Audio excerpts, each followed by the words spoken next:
సమాజ శాస్త్రంలో మనం వివరణ ఇచ్చుకుంటున్నటువంటి చాప్టర్ పేరు వెట్టి చాకిరి. సో వెట్టి చాకిరి అనేటువంటిది సమాజంలో అతి దుర్మార్గమైనటువంటి శ్రమ దోపిడీని గుర్తు చేసేటువంటి ఒక చర్య.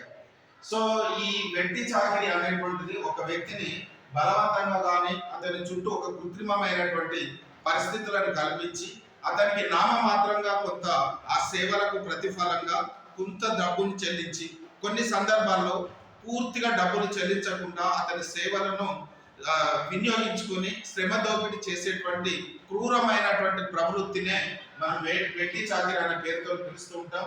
సో ఈ వెట్టి చాకిరి అనేటువంటిది మన దగ్గర వచ్చేసి 3 రకాలుగా ఉంది. అది సర్బాహి పద్ధతి, బగేరా పద్ధతి, పరవర్త పద్ధతి. సో సర్బాహి పద్ధతి అనేటువంటిది మనము నిజాం కాలంలో చూసే వాళ్ళం. నిజాం కాలంలో పడ్డ భూస్వాములు వారికి సంబంధించినటువంటి అధికారులు గ్రామాల్లోకి సందర్శించినప్పుడు అక్కడ ఉండేటువంటి చిన్న చితక వ్యాపారులకు ఉచితంగా కానీ లేదా ఎంతో కొంత తక్కువ ధరలకు వారికి కావాల్సినటువంటి నిత్యావసర వస్తువులను అందజేయాలని సో సూచించేటువంటి పద్ధతి సర్బాహి పద్ధతి.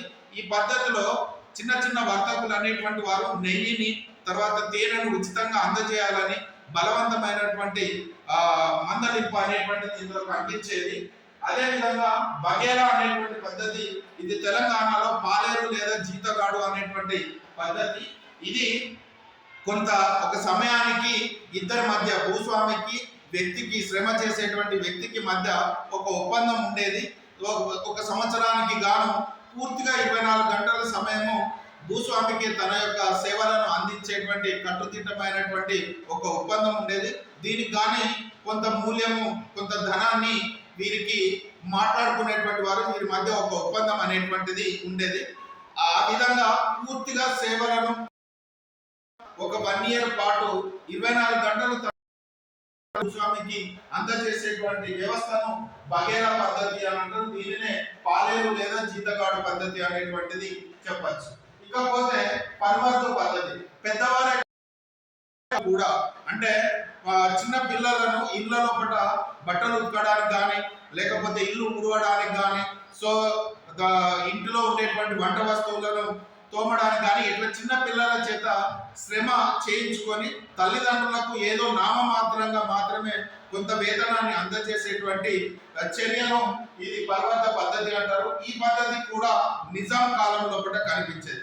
ఈ విధమైనటువంటి శ్రమ దోపిడికి గురయ్యేటువంటి చర్యలను నివారించాలని చెప్పేసి నివారణకు తీర్మానాలు కూడా ఆంధ్ర మహాసభలో జరిగాయి. అందులో 1930లో మెదక్ జిల్లా మొట్టమొదటి, అదేవిధంగా 1937లో నిజామాబాద్ లో 6వ ఆంధ్ర మహాసభలో, అదేవిధంగా వరంగల్లో ఆంధ్ర మహాసభలో ఈ శ్రమ దోపిడీ ఈ నిర్మూలించాలని తీర్మానం చేయడం జరిగింది. తెలంగాణలో కూడా సో ఈ వెట్టి చాకిరీని నిర్మూలన కోసం ఉద్యమం చేపట్టినటువంటి వ్యక్తుల్లో ప్రముఖ వ్యక్తులు భూపతి రెడ్డి, బద్దం ఎల్లారెడ్డి,